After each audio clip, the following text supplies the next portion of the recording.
Assalamualaikum dan salam sejahtera. Pada hari ini kita akan belajar standard kandungan 2.4 aras organisasi, organisasi sel dalam organisma multisel.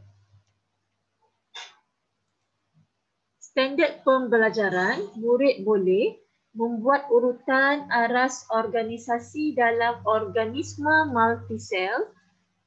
Sebelum ini, para pelajar dah belajar tentang unisel dan multisel.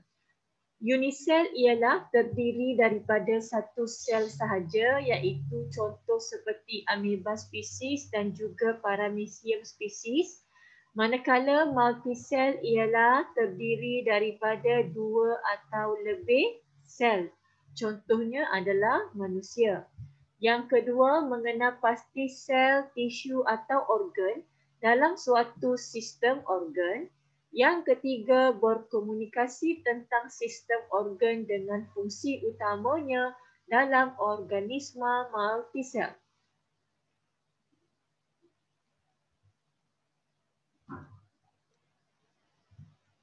Sebelum ini, para pelajar dah belajar mengenai sel dan juga tisu. Jadi apakah maksud sel jika para pelajar masih lagi ingat? Sel ialah unit asas untuk benda hidup. Kemudian, ia akan membentuk tisu. Sekumpulan sel yang sama yang menjalankan fungsi yang sama akan membentuk tisu. Kemudian daripada tisu, banyak-banyak tisu, sekumpulan tisu berlainan bergabung bersama akan membentuk organ. Selepas tisu akan membentuk organ.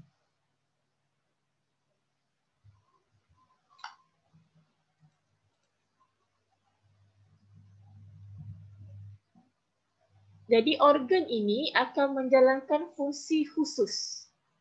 Jadi apakah maksud organ? Sekumpulan tisu berlainan bergabung bersama dan menjalankan fungsi yang khusus. Misalnya adalah seperti organ jantung. Ini adalah gambar organ jantung. Jadi organ jantung ini terdiri daripada tisu otot kardium, tisu penghubung, tisu saraf dan tisu epitelium. Tisu saraf, tisu darah, tisu otot kardium, tisu epitelium. Sekumpulan tisu yang berlainan bergabung bersama menjalankan fungsi yang khusus akan membentuk organ. Contohnya organ jantung. Jadi di sini tisu otot kardium adalah yang membina jantung. Kalau tisu otot rangka, dia berpaut pada tulang rangka. Jika tisu otot licin, contohnya kita boleh jumpa pada salur darah. Jadi apa fungsi tisu otot kardium? Berfungsi mengepam darah ke seluruh badan. Tisu epitelium melapisi ruang dalam jantung supaya jantung tidak bocor. Jadi tisu epitelium ni fungsinya adalah untuk perlindungan. Tisu penghubung menjadikan dinding jantung dan injap kuat dan kenal. Manakala tisu saraf pula mengawal atau ritma denyutan jantung. Ini adalah tisu saraf. Tisu saraf. Okey. Sel membentuk tisu, membentuk organ. Selepas itu organ ini, beberapa organ berlainan saling bergabung, bekerjasama dan menjalankan fungsi yang khusus akan membentuk sistem. Kemudian daripada sistem akan membentuk organisma. Iaitu contohnya manusia, kucing, lembu. Itu semua adalah contoh-contoh untuk organisma.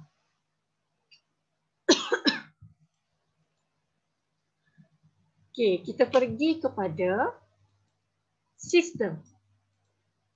Jadi pertamanya, ini adalah gambar untuk organisma, iaitu manusia. Jadi antara contoh sistem-sistem yang kita akan belajar, Antaranya adalah sistem endokrin. Sistem endokrin ni dia adalah yang merembeskan hormon. Organ utama adalah kelenjar endokrin yang merembeskan hormon. Sebarang kelenjar yang merembeskan hormon kita panggil sebagai kelenjar endokrin. Jadi, contohnya seperti dalam gambar ini, gambar rajah ini ditunjukkan kelenjar tiroid. Jadi, kelenjar tiroid ini akan merembeskan hormon tiroksina. Jadi, kelenjar tiroid ini akan dipanggil kelenjar endokrin. Ada lagi satu kelenjar yang kita panggil sebagai kelenjar eksokrin. Untuk kelenjar eksokrin ini, ia akan merembeskan enzim. Contohnya seperti pankreas. Pankreas ini, ia akan merembeskan hormon, ia akan merembeskan enzim lipase, amylase dan trypsin. Yang mana kamu akan belajar dalam bab seterusnya. Jadi apabila pankreas ini merembeskan enzim, maka kita panggil ia sebagai kelenjar eksokrin. Tapi pankreas juga akan merembeskan hormon, iaitu hormon insulin dan juga hormon glukagon. Jadi pankreas juga dipanggil sebagai kelenjar endokrin. Apakah fungsi utama untuk sistem endokrin? Ia akan mengkoordinasi aktiviti badan bersama-sama dengan sistem saraf. Kemudian kita ada sistem respirasi. Organ utama trakea, hidung, peparu dan juga diafragma. Fungsi utama untuk pertukaran gas oksigen dan karbon dioksida antara badan dengan persekitaran luar.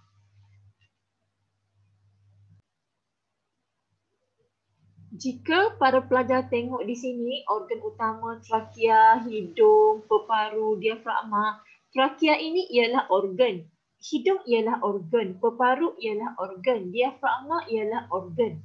Apabila organ yang berlainan, beberapa jenis organ yang berlainan bekerja secara bersepadu untuk melakukan sesuatu fungsi khusus, maka ia akan membentuk sistem. Kita beralih kepada sistem limfa. Organ utama dalam sistem limfa ialah limfa, nodus limfa dan salur limfa. Fungsi utama mengekalkan keseimbangan bendalai badan dan mencegah jangkitan penyakit. Kita akan belajar dalam bab seterusnya tentang sistem limfa dengan lebih lanjut. Seterusnya ialah sistem otot. Organ utama dalam sistem otot ialah otot rangka, otot licin dan otot kardium. Fungsi utama mengecut dan mengendur untuk menghasilkan pergerakan bahagian badan yang berlainan. Jadi, dalam sel-sel otot mempunyai banyak mitokondria. Kenapa ada banyak mitokondria? Kerana nak menjana lebih tenaga. Untuk apa? Untuk membolehkan otot mengecut dan mengendur. Kenapa? Untuk menghasilkan pergerakan pada bahagian badan. Seterusnya ialah sistem pembiakan lelaki. Organ utama ialah testis, kelenjar prostat dan zakar. Fungsi utama menghasilkan sperma. Untuk sistem pembiakan perempuan, organ utama ovari, uterus, tube fallopian, faraj dan cervix. Fungsi utama menghasilkan ovum dan hormon seks perempuan. Yang ini juga kita akan belajar lebih lanjut dalam bab seterusnya. Kemudian adanya sistem saraf. Sistem saraf, organ utama ialah otak, saraf tunjang dan saraf periferi. Fungsi utama mengesan dan menghantar maklumat dalam badan serta mengkoordinasikan aktiviti badan. Seterusnya adalah sistem peredaran darah. Organ utama jantung, arteri, vena dan kapilari darah.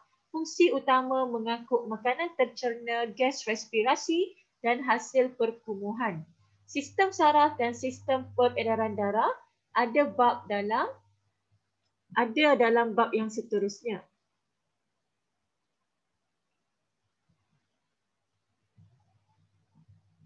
Okey, ini adalah video yang menunjukkan beberapa sistem dalam manusia. Ini adalah sistem untuk sistem rangka, untuk sistem otot, untuk sistem peredaran darah dan juga untuk sistem saraf.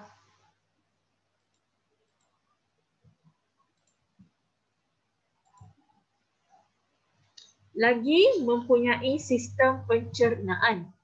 Organ utama ialah mulut, esophagus, perut, hati, pankreas, usus kecil, usus besar, rektum dan dubur.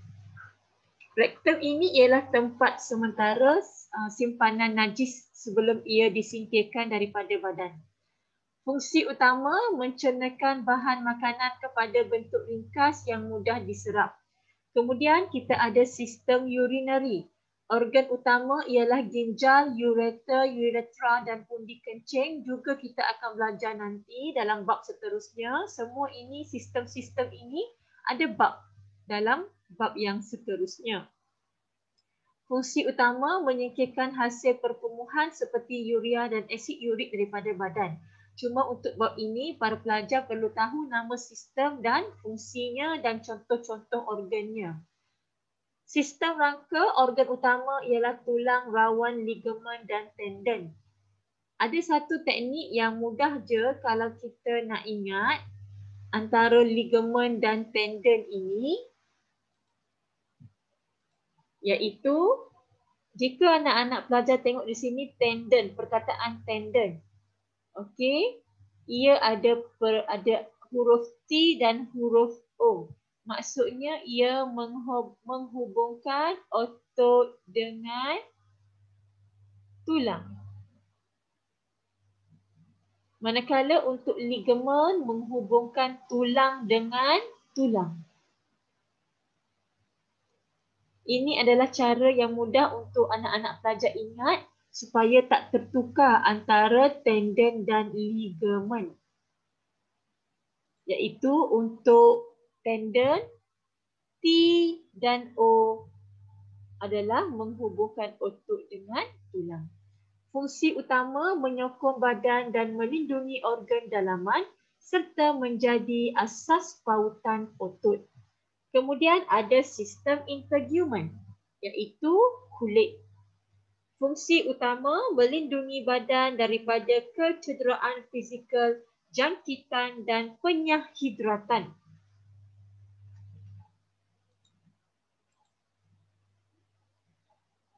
Sebentar tadi kita dah belajar untuk sistem dalam organisma haiwan.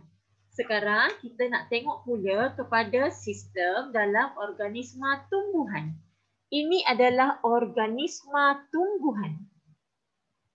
Di mana untuk tumbuhan ada dua sistem. Satu ialah sistem pucuk dan satu lagi ialah sistem akar. Tadi kita dah belajar sistem adalah terdiri daripada beberapa jenis organ yang berbeza yang saling bekerjasama berpadu untuk menjalankan fungsi yang khusus. Jadi sistem pucuk ini terdiri daripada organ daun, organ buah, organ bunga, organ batang, maka akan membentuk sistem pucuk. Jadi dan satu lagi pucuk ya. Jadi batang dan ranting merupakan sistem sokongan yang menyokong daun pada kedudukan menegak. Kenapa tumbuhan ini daun ini, tumbuhan ini perlu menegak? Membolehkan penyerapan cahaya matahari yang maksimum. Perkataan maksimum ini sangat penting. Maksimum, lebih, kurang, mencukupi. Contoh jika soalan tanya, mengapakah dalam sel sperma ada banyak mitokondria? Perkataan banyak itu sangat penting. Jadi pelajar kena maklumkan untuk menjana banyak tenaga. Kenapa? Kerana banyak tenaga diperlukan oleh sel sperma untuk berenang ke tube Fallopian bagi mensenyawakan ovum. Jadi kenapa menegak membolehkan penyerapan cahaya matahari yang maksimum semasa proses fotosintesis. tumbuhan membuat makanan sendiri. Bunga terlibat dalam proses pendebungaan. Sistem akar terdiri daripada semua akar dalam tumbuhan yang berfungsi menyerap air dan garam mineral serta memberi sokongan kepada tumbuhan. Jadi, semua akar-akar ini ia akan membentuk sistem akar yang mana fungsinya menyerap air dan garam mineral serta memberi sokongan kepada tumbuhan.